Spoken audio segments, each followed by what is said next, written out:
Punonjësit në kopshtin zoologjik të Shkupit gjatë ditës së sotme dolën në një protestë paqësore pasi që ende nuk i kanë marrë pagat e muajit mars. Disa prej tyre informuan se që nga dje nuk kanë pasur as sigurim shëndetësor për shkak të mosmarrjes së pagave në kohë. Ata bëjnë thirrje që të gjendet një zgjidhje në mënyrë që të mos ndodhin greva më të mëdha. Ndërkaq që kryetari i sindikatës së kopshtit zoologjik të Shkupit, Mile Taneski, thotë që kanë dalë spekulime që pagat janë të bllokuara për shkak të qytetit të Shkupit, por megjithatë thekson se nuk duan të fajsojnë askënd pasi që ata duan vetëm pagën.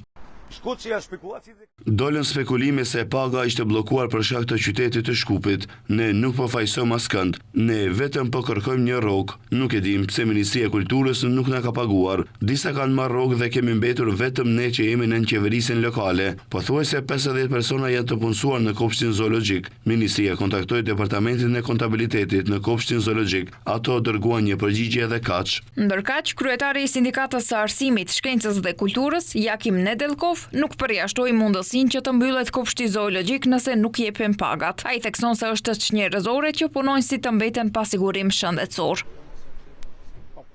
Durimi po mbaron. Ata shprehin me fjalë të zgjedhura hallën dhe brengën e tyre, por është fakt se sot nuk ka asnjë sigurim shëndetësor. Ata janë të ekspozuar ndaj lëndimeve çdo ditë dhe të mbeten pa sigurim shëndetësor është çnjerëzore. Nëse nuk paguan pagat, dyert e kopshtit zoologjik ndoshta do të mbyllen. Fatkeqësisht, mora informacion se drejtori nuk është në punë, ndërsa planifikojnë të takoheshin. Në përgjithësi, drejtori është përgjegjës për pagesën e pagave dhe kush është përgjegjës në aspektin hierarkik, ne nuk jemi të interesuar. Vërejtjet tona do t'i adresojmë drejtorit. Ndërkaq ai theksoi që sipas informacioneve që ai posedon, askush në qytetin e Shkupit nuk ka marrë pagë.